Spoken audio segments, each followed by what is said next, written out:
Thanks for joining me for another episode of Dearly Departed, Experiences of a Young Widow. I'm Annie Lynette Taylor, and today's topic is about sex. It's about time I started to open up about that part of my life. There's been the grief and the mourning that I've mentioned before, and amongst the grief is dealing with the loss of my sexual life with my spouse. It is something I can immediately say I was upset about and very angry with God for.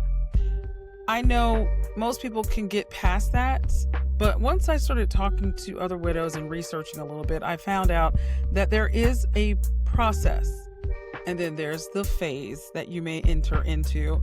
One woman described it to me as her widow hoe phase. Some are calling it widow's fire.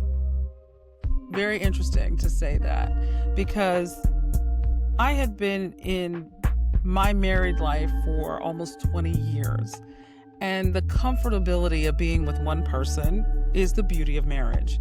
It's having that partner that you're always comfortable, that you feel safe with, that you know you can trust and explore life with. And that included our sexual life. I really wished someone could have helped me or coached me through that process. After losing Frederick, I wasn't thinking about being with anyone else, but I did think about having sex. I missed it for the intimacy part of it. Intimacy is what marriage is all about, because it goes beyond just the physical act of sex. You can find anybody to just screw, as some would say. But to have that connection, that heart connection when you are in that sexual moment, it's a lot deeper and it's a beautiful experience. And I do hope people do find that in a partner. You just don't want to have meaningless sex with someone where after it's over, you're looking at them like, what's your last name again? You don't want that. I think it's important to have a connection that's soul tied together, which is a committed relationship through marriage. And I believe that as a Christian, that's something that we should also have.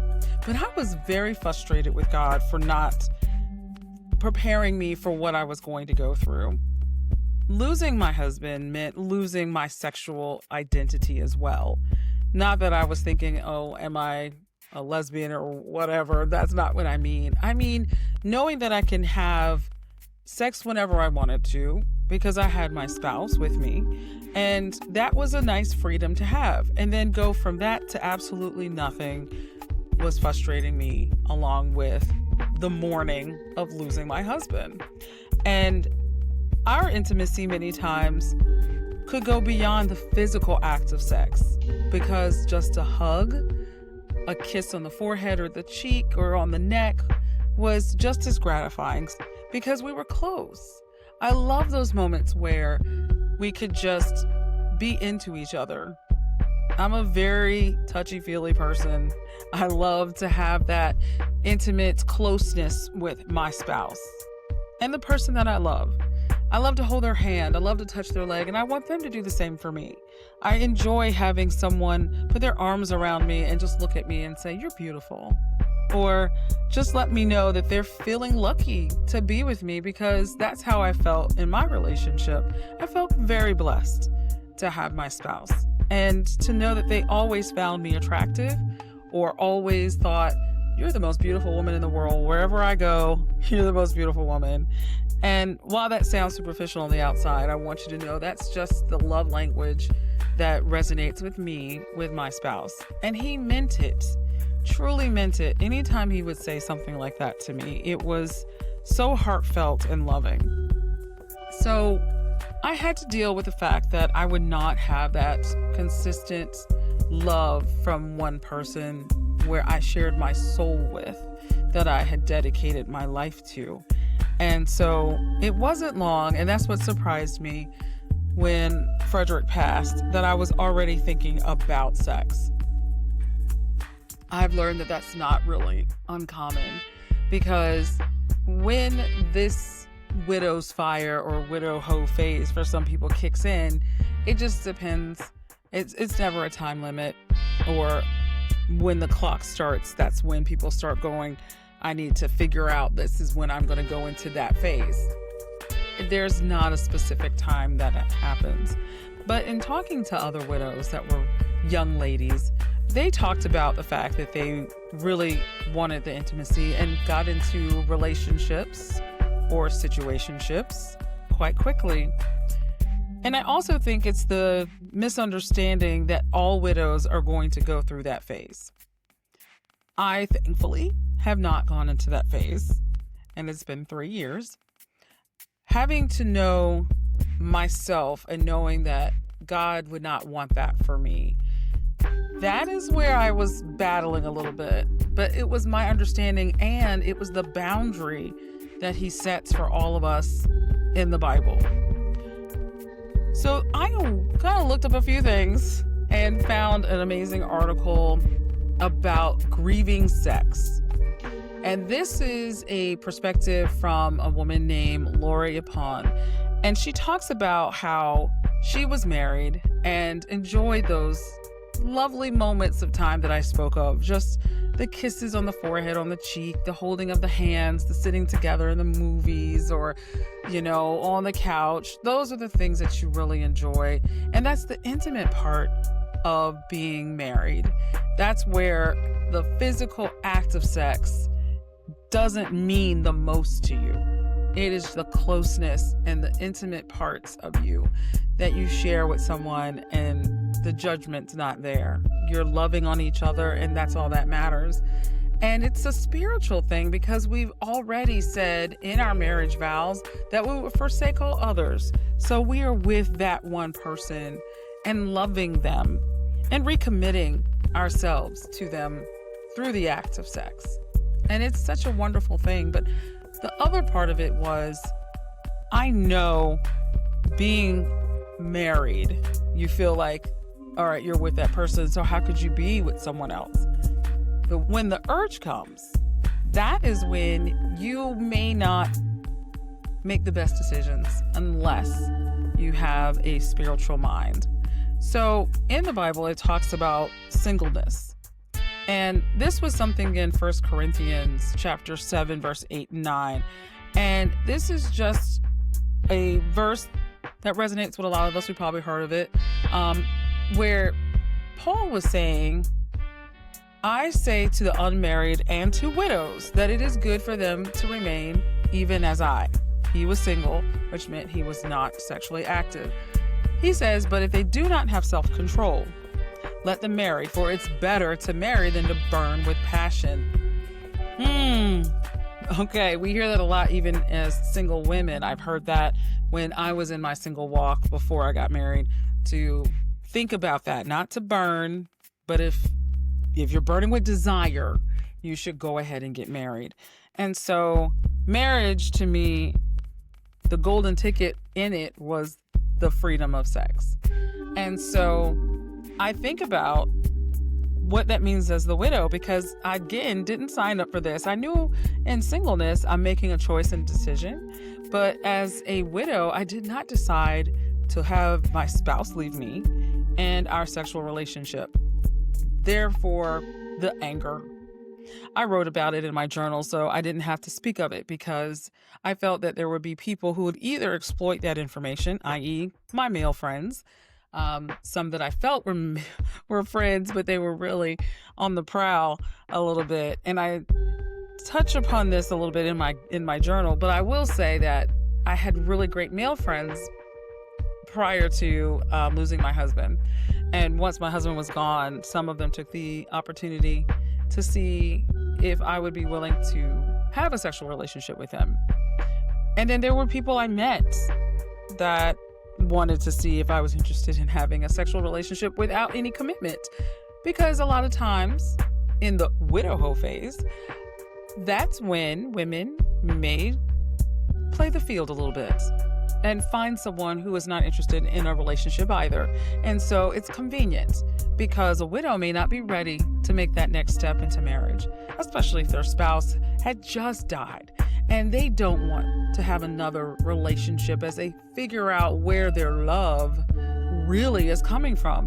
Is it love for that person, or is it just recycled love, as I call it, being projected on someone because there's loneliness? So I had to look at my situation and read about it in the Bible, because I'm like, is it fair for me to now return to a sexless life? Because I'm mourning that for real. But do I go outside of what God's plan is for me? So I looked up a couple of things.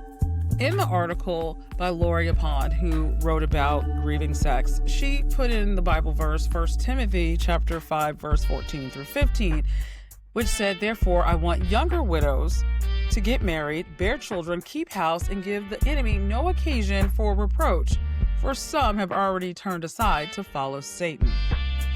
Ooh, okay. There we go. As a young widow, getting married is something the Bible talks about. And of course, being fruitful is what the Bible talks about. Anyway, to have children, keep house, but we don't have to delve into the, women's rights and liberation and things, because my husband and I both kept the house. So that's something I didn't trip on, if you will.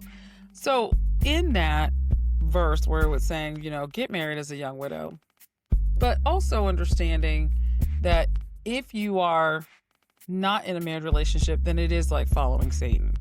And that's definitely not the road I wanted to go down. It's hard, but it's not one that I want to go down. The one thing about how God looks at us in this time of singleness or unmarriedness is the fact that we have an opportunity to get closer to God. This is when He can really minister to us in the place that we are. So it was an opportunity for me to really focus on myself and my relationship with God. I have had people say, well, I don't want to get married. I don't need to get married anymore because I was married to my late husband for 40 years. Okay, 35 years, or even some who were 50 years. And those ladies are more or less happy where they are. They don't need to have the sexual gratification in their relationships. And I respect that. I felt as a young widow, I had time to still continue to be in a loving sexual relationship. That's what I desire. I still desire that, and would hope and pray that once I find that special someone, that would happen again. I will say, as I'm exploring, I have been dating and have been in a dating relationship for a year now. I will talk more about dating and how that has changed my whole perspective of things, because dating was definitely different for me this go around. And so I will say the man that I'm with now is a God-fearing man, and he is upholding what God has for us in our single lives. And that to me means a lot.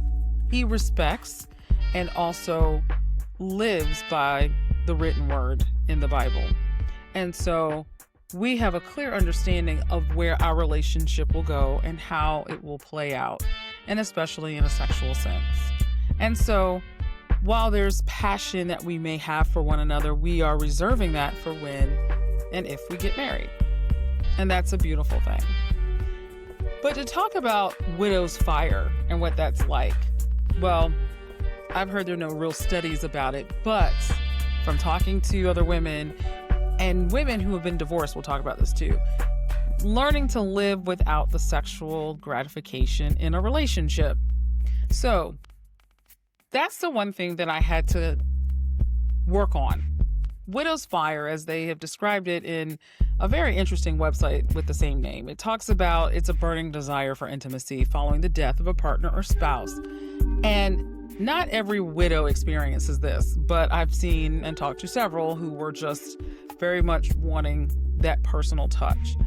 It's not something that's wrong with it, but it can be dangerous, especially if it's something that happens too soon, or it's a reflection on someone, or deflecting your feelings onto someone. In Grief Share, we spoke about things you should not do the first year after your spouse has passed.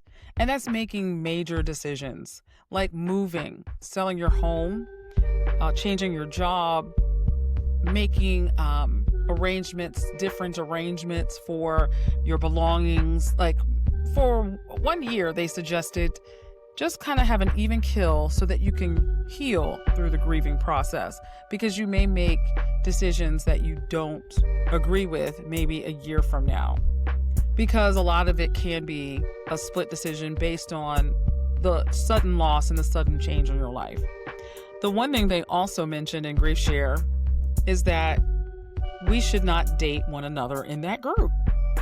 And I thought that was interesting, because as widows and widowers, all in Grief Share, we could easily talk about and have in our group setting talked about our spouses and the love we had for them. But imagine you go out for coffee right after Grief Share. Your emotions are high. You're thinking about the love of the person you were with. You're thinking about, wow, I really miss how they held my hand. And that person holds your hand across the table while you're drinking coffee at a nice little cafe. And they say it's going to be all right. And the next thing you know, you're at your home in bed with them. And you're wondering, probably should not have done that. Probably should not have done that. And so in the Grief Share group, they mentioned just don't engage in a dating relationship right now. Not while we're in the session, which lasted about 10 weeks. I felt that was a very interesting observation, but it was very good advice. And even the not making rash decisions for a whole year was also good advice that someone else gave me. Some people may say 6 months.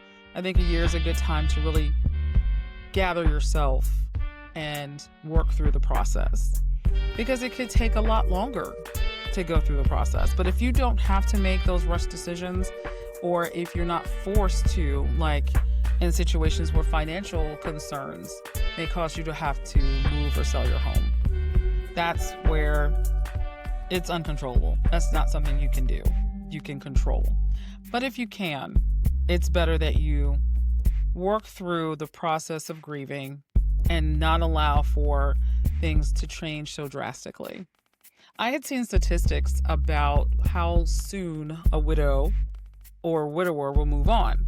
Well, for men, they say that they will end up, on average, getting into a sexual relationship about 6 months after their spouse or wife has passed.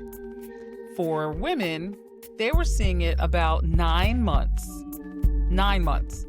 When a young widow will move on and get into another relationship sexually. Now, that doesn't mean it's a committed relationship. It could just be at that moment, on average, sexually. And so while women take a little bit longer, and men, as we can imagine, get into sexual relationships sooner to fill a void, I just still relied on what the Bible taught us about being single and not delving into a sexual relationship, because God has given us sex in marriage. That's where we most enjoy it, because God is saying the marriage bed is undefiled and should not be defiled by adulterers and fornicators. So we must keep ourselves in an upstanding position with God, because ultimately He's taking care of us through our entire process. That's what He says He would do for the widows. And so I've had to deal with the struggle of not being intimate with someone that I was married to for, like I said, 20 years. That has been difficult. But having the urge to be with someone and wanting to have that relationship and intimacy back. And I always say intimacy and sex are different. Intimacy is just someone knowing you and knowing about you, where the small things are sexually gratifying. Like women will say, you took out the trash and you cleaned up and did the laundry. Okay, let's consummate this wonderful thing that you just did. But it means a lot to a woman to have someone care about them and also feed their spiritual side in the relationship. There's something beautiful about that too. And so when I look at all of those things, and I'm very thankful that God gave me someone who went beyond the sexual side of my life because my husband was so dedicated to loving me for who I am unconditionally. It was beautiful to be in that relationship, and I can't just replace that with a one-night stand or a frivolous relationship that means nothing. So I look forward to the next chapter of my life where in marriage I get to enjoy a sexual relationship again. But it took me a moment to get there. I really had to pray and write and talk to God about what I was feeling and what I was experiencing. And I'm grateful that I'm in a relationship currently with someone who understands that and also supports the decision for us not to both go into a sexual relationship until we are married. And so in the meantime, it gives you an opportunity to really know that person and get to understand what they need outside of a sexual relationship, but also feel. Just feel in the deepest sense that you can, where it's not something superficial. It's not something that is dirty, because it shouldn't be. We know sex is a beautiful thing, but it's even better when you're in a committed relationship and in one that you have made a covenant between that person and God, that you can truly enjoy what sex is and what it's designed to be, not just for multiplication, but also enjoyment in marriage.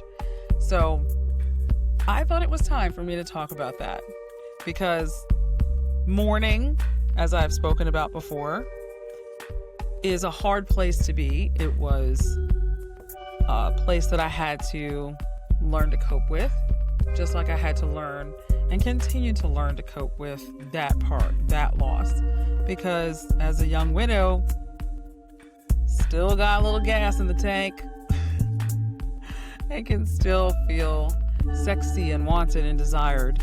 And I pray that in the next relationship I have, it will be just as beautiful, if not more, because it'll be new and it'll be exciting and it'll be what God has designed for me in the second part of my life.